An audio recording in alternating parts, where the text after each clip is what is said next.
കാണിക്കാലോ. പിന്നെ ഇന്നാളത്തെ നമ്മുടെ six പാക്കിലെ clarity പറഞ്ഞുകൊണ്ടെന്ന് കുറച്ച് കസ്റ്റമേഴ്സ് പറഞ്ഞു.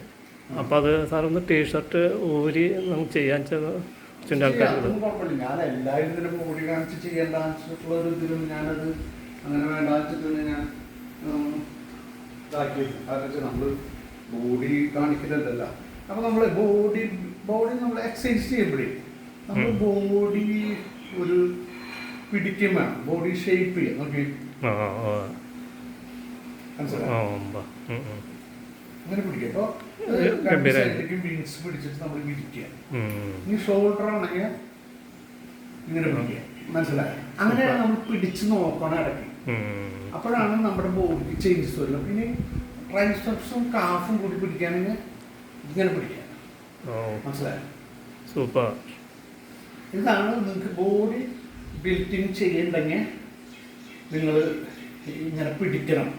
അപ്പോഴാണ് നിങ്ങളുടെ ഷേപ്പ് നന്നായിട്ട് വരുള്ളൂ. ഇങ്ങനെ പിടിക്കുക, ഷോൾഡർ പിടിക്കുക. അത് വേണമെങ്കിൽ നമ്മൾ സദസ്സിന് തൊഴുന്ന രീതിയിൽ ചെയ്യുക. കാരണം സ്റ്റാർട്ട് ചെയ്യുന്നതിന് തൊഴാം, അതൊക്കെ നല്ല കാര്യങ്ങളാണ്, മനസ്സിലായോ? അത് എപ്പോഴും ബോഡി പിടിച്ച് ട്വിസ്റ്റ് ചെയ്തിട്ട് നമ്മൾ ആക്റ്റീവായി നിന്നാലാണ് നല്ലൊരു ബോഡി ബിൽഡർ അല്ലെങ്കിൽ നല്ലൊരു ബോഡി ഷേപ്പ് ഉണ്ടാക്കാൻ പറ്റും. സാർ ഇപ്പോൾ ഡെയിലി ഇപ്പോൾ എത്ര ടൈം ചെയ്യുന്നുണ്ടോ? എനിക്ക് ഇപ്പം ഞാനൊരു കാലത്തും വൈകിട്ട് ഒരു 2-2.5 മണിക്കൂർ മാക്സിമം. കൂടുതൽ ചെയ്യേണ്ട ആവശ്യമില്ല. ഡേറ്റ് വൈസ് ദോഷമൊക്കെ ഉള്ളു, അതിലാകുമ്പോൾ വർഷമല്ലേ. അപ്പോൾ നമ്മൾ അപ്പം ഇനി സ്റ്റിക്കിലേക്ക് കിടക്കുക അല്ലേ? ആയിക്കോട്ടെ. സ്റ്റിക്ക് നിങ്ങൾ ആദ്യം തന്നെ ഇന്നെങ്കിലും അബദ്ധം പറ്റി. ഞാൻ ഇങ്ങനെ പൊന്തിച്ച് ഒഴിക്കുക, ഫാൻ കാട്ടി സ്റ്റിക്ക് ശ്രദ്ധിക്കാട്ടോ. നമ്മൾ ഫാൻ കടിയിൽ ഒരു പരിചയം ചെയ്യാതിരിക്കുക, നിർത്തില്ല. ഞാൻ ജിമ്മ് സെറ്റ് ചെയ്തത് കൂടെ ആയതുകൊണ്ട് നമ്മൾ ഷോൾഡറിൽ നിന്ന് ഇറക്കി വെക്കുന്നു, സ്ട്രൈറ്റ് നിൽക്കുന്നത്, നമ്മുടെ പോസ്റ്റർ ക്ലിയർ ചെയ്യുന്നു. സോ ഞാൻ എത്ര സമയമാണ് നിങ്ങൾ നോക്കണം? എത്ര സമയം?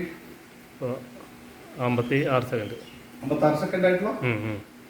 അപ്പോൾ നമ്മൾ കൂടുതലായിട്ട് കഴിഞ്ഞാലേ നമുക്ക് ആൾക്കാർക്ക് കാണാൻ അത്ര ഇഷ്ടമല്ല. അതുകൊണ്ട് നമ്മൾ പെട്ടെന്ന് ഓരോന്ന് അധികം നേരം ചെയ്യില്ല, നിങ്ങൾ ശ്രദ്ധിക്കുക കേട്ടോ. ഇത് നമ്മൾ സ്ട്രൈറ്റ് നിന്നതിന് നമ്മൾ തല വിളിച്ചിരിക്കുന്നു വേണ്ട കേട്ടോ.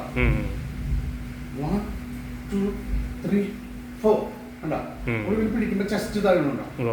പിന്നെ ഇത് മുകളിലേക്ക് വിസിബിലിറ്റി നോക്കുക.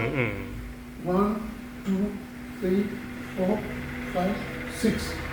ഓക്കെ, അത് കഴിഞ്ഞ് കഴിഞ്ഞാൽ പിന്നെ നമ്മൾ ചെയ്യേണ്ടത് ഈ പൊസിഷൻ തന്നെ മാറ്റണ്ട.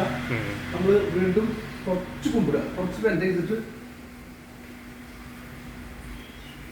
ഇത് ചെയ്യാം. അത് കഴിഞ്ഞ് കഴിഞ്ഞാൽ കുറച്ചും തന്നെ ചെരിഞ്ഞും ചെയ്യാം, ഇങ്ങനെയും ചെയ്യാം കേട്ടോ. ഇതൊക്കെ വയറിന് തന്നെ നോക്കുക. അതുകൊണ്ട് വയറ് നിങ്ങൾ നോക്കിയിട്ട് ചെയ്യുമ്പോൾ കണ്ട വയറ് പാക്കുകൾ തെളിഞ്ഞു വരുന്നുണ്ട. പിന്നെ നമ്മൾ എപ്പോഴും ബോഡീനെ ഉള്ളിലേക്ക് പിടിച്ച് ചെയ്യാൻ ശ്രമിക്കുക, പുറത്തേക്ക് തള്ളാം. അപ്പൊ നമുക്ക് എഫർട്ട് കിട്ടും. പിന്നെ കൂടുതൽ ഇതുള്ളവർക്ക് വേണമെങ്കിൽ ഇങ്ങനെയും ചെയ്യാം. അതൊരു ടഫ് എക്സസൈസ് ആണ്, നിങ്ങൾ അതിന് വേണ്ടി ശ്രമിക്കേണ്ട, പിന്നീട് ചെയ്താൽ മതി. ഇത്രയും കാര്യങ്ങൾ നിങ്ങൾ വളരെ റെഗുലർ ആയിട്ട് ചെയ്യണമെങ്കിൽ വിത്തിൻ 6 months നിങ്ങൾക്ക് you get A good result. Same like me. എൻ്റെ എക്സ്പീരിയൻസ് ഞാൻ വളരെ ആത്മാർത്ഥമായിട്ട് പറയുന്നു. നിങ്ങൾ ഈ സ്റ്റിക്കർ നിസ്സാരവൽക്കരിച്ച് കാണാതെ നമ്മൾ ഹോമിയോ മരുന്ന് കഴിക്കുന്ന ഹോമിയോ മരുന്ന് തരുമ്പോൾ ഡോക്ടർമാരെന്നെ പറയും ഇത് പൊടിയുമായിട്ടുള്ളതെന്ന് വിചാരിച്ച് നിങ്ങൾ കൂടുതലിട്ട് കഴിക്കില്ല. കാരണം വെച്ചാൽ അത്ര എഫക്റ്റീവാണ്. നമ്മൾ ഈ സ്റ്റിക്കിൽ ആദ്യം വിശ്വാസം അർപ്പിക്കുക.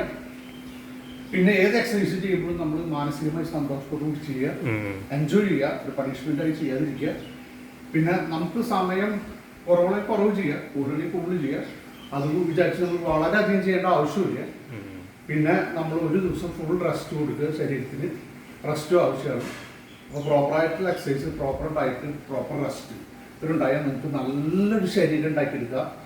അതോടൊപ്പം തന്നെ നല്ലൊരു മനസ്സുണ്ടാവും, നമുക്ക് നല്ല കാര്യങ്ങൾ ചെയ്യാനുള്ള.